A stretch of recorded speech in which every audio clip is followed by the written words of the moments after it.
An Afghan illegal immigrant was found guilty of abducting and raping a 12-year-old girl in Nuneaton. Ahmad Malakil was convicted of one count of rape following a 10-day trial at Warwick Crown Court. Now, he was cleared of a second count of rape and had already admitted to a charge of oral rape. The streets are on fire tonight, not in small pockets, but in a pattern the country has not seen in a generation. That is the simple truth. Protests that began as local demonstrations over housing and immigration have blown up into citywide unrest. Hundreds gathered outside reception centers and hotels used for temporary accommodation. In minutes, the crowd swelled into the thousands. Angry shouts turned to pushing, and then to full physical contact with the police. Police lines formed a ring around the buildings. Protesters tried to force their way in. You could hear the sound of shields hitting bodies, the grinding scrape of baton on baton, the clack of horse hooves on pavements as mounted officers moved to hold ground. Officers pushed forward in formation. Protesters fell back and then surged again, and for hours the rhythm repeated advance, push, retreat, regroup. No one in those lines wanted the confrontation to end well, but neither side showed sign of stepping back until exhaustion and cold finally broke the worst of it. That is how a calm night became the first of a wave. A tight, ugly, physical contest over space and authority that left both civilians and officers bruised, and many families too frightened to leave their homes. At the heart of the anger were the sites where people were being housed. Hotels and centers that once held quiet, steady traffic became focal points for rage. Locals came with placards and petitions demanding transparency about who was being placed nearby. The early gatherings were mostly peaceful. Mothers asking for information, pensioners wanting reassurance, neighbors worried about safety. But tensions ran high. We're currently outside the Britannia International Hotel, which is reportedly set to house migrants. This is yet another day of protest where people have taken to the streets. Stand Up to Racism protesters are already here to counter the anti-immigration protests. Opposing groups arrived, some to defend the newcomers, some to escalate the protest lines hardened, and a volatile mix of people found themselves shoulder to shoulder. Moments of calm broke into violence when a group tried to push past a cordon. Police moved in to stop them. Protesters pushed back. A small act, a bottle thrown, a flashlight swung, became the spark. Officers used their shields and batons to clear a lane. Protesters erected noise barriers and set up ad hoc barricades from wheelie bins and road signs. Smoke from flares and the smell of burning rubber filled the air. This was not one isolated incident. Within hours, similar scenes had erupted across several towns, each echoing the last, each one feeding the images and anger on phones and social networks. The clashes were rough and highly physical, though not intended to be lethal. You saw repeated baton strikes against shields and arms as officers tried to regain control of roads. Mounted police charged to split groups and create space. But in the crush, some people were knocked down and trampled. Kettling the containment tactic, where police tightly cordoned, a large group left people trapped for hours, pressed against barriers, often without quick access to toilets or warmth. When officers advanced, crowds surged backward and then forward, as though testing the limits of force.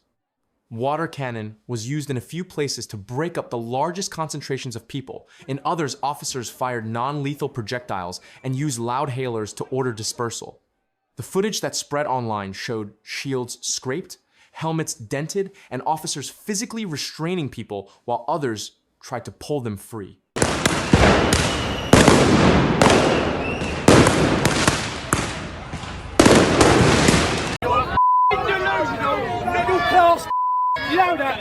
You'll be the first one put up against the wall!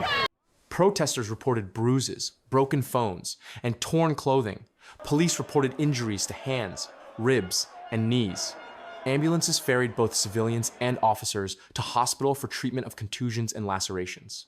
No one was killed in the confrontations I am describing here, but many were hurt enough to require hospital care.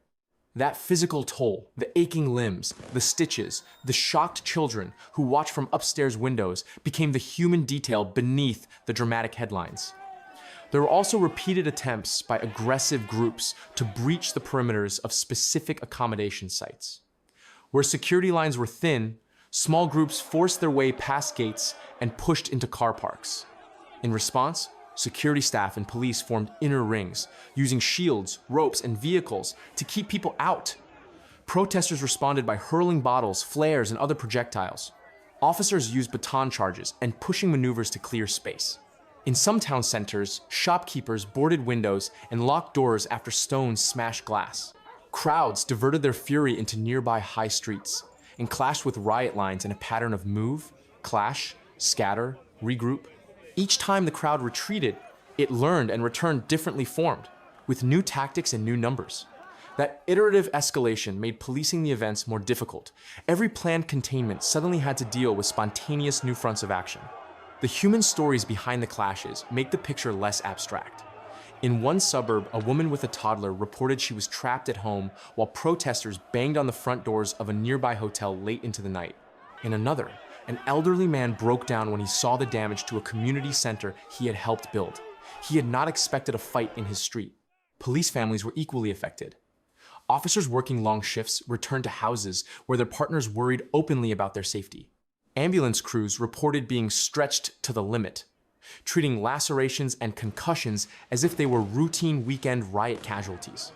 Local emergency rooms that usually handle stabbings and assaults at a low cadence found themselves dealing with waves of trauma care in a short window, and resources shifted to handle the surge. Those are the small human costs you may not see in a headline graph. The sleepless parents, the clinic queues, the shops whose owners tally damage and wonder whether their insurance will cover the losses. This unrest was not simply about violent clashes. It was shaped by deeper grievances around housing, money, and trust. People angry at decisions to house large groups in their neighborhoods said they felt left out of planning decisions.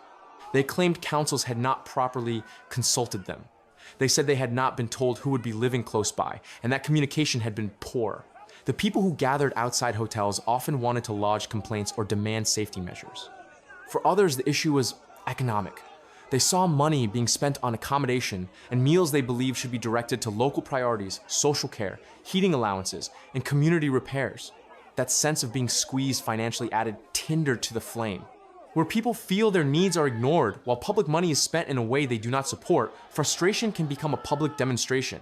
When those demonstrations are not managed with careful communication and rapid response, they can become a confrontation. On the other hand, officials said their hands were often tied by legal and logistical constraints. Temporary accommodation was sometimes the only practical option available when large numbers arrived and permanent housing options were full. Local officials argued they had to follow asylum procedures, human rights obligations, and court rulings, and that quick mass removals are not feasible under the law. Police commanders repeatedly described a lack of capacity in secure detention spaces and long legal processes that meant some people must be supervised in the community. Those constraints do not make for comforting messages on the down-the-line streets where people want action now, and the mismatch between legal complexity and emotional urgency fueled public anger. Both sides felt the other did not understand their practical limits. Residents saw slow action. Officials saw legal barriers and stretched resources. The policing approach itself became a center of controversy. Tactical decisions mattered, where commanders chose an overwhelming, visible show of force mounted units and large cordons. Some neighborhoods calmed quickly because the lines held. In other places, those same tactics inflamed the crowd and produced prolonged, brutal contact. Kettling led to hours of containment that left people furious and exhausted. Selective arrests sometimes calmed a flare, but also created new flashpoints as crowds tried to liberate those detained. Police spokespeople said they were trying to balance firm order with proportionality to avoid actions that would inflame tensions further. Critics argued the balance was wrong, and that too many officers had been rushed out without clear rules of engagement, leading to chaotic, grinding clashes rather than a swift surgical response. That criticism came louder when footage showed individuals pressed against shields, or when officers withdrew after being surrounded by a mob, only to return with reinforcements later. The tactical dance advance, hold, withdraw, reinforce, became a visual representation of how messy the situation had become. Social media fed the cycle. Clips of the most dramatic moments, shields smashed, a mount pushing into a crowd, a water cannon blast, spread in minutes and attracted millions of views. Each clip was edited, captioned, and reposted by people on every side, and each new viral moment invited a new wave of people to join demonstrations the next day. That amplification effect meant small conflicts became national spectacles. Citizens who had not planned to attend found themselves drawn in by anger on their phones. Outsiders arrived in towns with slogans and tactics that escalated local disputes. The velocity of information and misinformation made it harder for officials to diffuse things. It gave momentum to protests that might otherwise have been managed by calm conversation and practical concessions. Local leaders, from council chiefs to clergy, tried to build bridges. Where councils set up town hall briefings and transparent lines of communication, some tensions eased. In a few places, nightly briefings with police and community leaders helped diffuse immediate rage. Questions were asked, answers given, and plans drafted to improve fencing, lighting, and reporting. Those places saw smaller, second nights of unrest, where councils failed to engage, the crowds returned, and the clashes resumed. Those outcomes underline a simple lesson. Conflict often grows when communication fails and can be dampened when trusted local institutions step forward with clear, enforceable plans. There are also practical policy measures that might reduce the friction without turning into partisan debate. Faster, well-resourced teams to respond to absconding cases. More transparent local briefings about who is being housed and why, subject to lawful protections. Clearly defined escalation plans that prioritize de-escalation tactics before heavy containment, and better coordination between police, ambulance services, and local councils, so that resources are pre-positioned for the likely surge. These steps do not erase the legal complexity around asylum and human rights, but they can reduce the community-level fear that feeds confrontation. The most effective responses observed were not massive shows of force. They were small, targeted, competent operations combined with clear community outreach. Finally, the scene on the ground is a reminder that civil unrest is not simply a law and order problem, nor simply an immigration problem. It is a governance test. It asks whether institutions can protect safety while preserving rights. It asks whether communication can be honest and fast enough to head off fear. It asks whether tactical decisions by police will stabilize or inflame. The nights of harsh, non-lethal clashes, the baton strikes, the shield scrapes, the kettling and mounted charges, the smashed windows and stretched ambulances will be analyzed and debated. But the immediate need is practical. Medical care for those injured, repairs for damaged businesses, temporary shelters for the displaced, and an urgent meeting between councils, police, and community representatives to map out how to prevent the next escalation. If you are watching this and you live in a place touched by these events, there are small things communities and individuals can do immediately that do not require political alignment. Check on neighbors who are elderly or vulnerable. If you see violence, call the emergency services and, if safe, record details for evidence rather than engaging physically. Attend lawful community meetings to ask for clarity. Push for community liaison officers who can act as a daily point of contact. Support local charities helping burned out shopkeepers or families displaced by damage, so everyday recovery can begin. These steps do not solve the larger policy questions, but they reduce human suffering and help rebuild a sense of security in the short term. This is a complex problem with no overnight fix. It is simple, however, to see how a lack of clear information, stretched public services, and anger about money and safety combined to produce physical, brutal, non-lethal clashes between crowds and police. The photographs and videos will stay with us, helmets dented, shields scuffed, faces bandaged, but what matters next is not the footage. It is the work of rebuilding trust through clarity, capacity, and compassion, so that the next time tensions rise, the answer is not another night of pushing and pain, but a calm plan that protects everyone.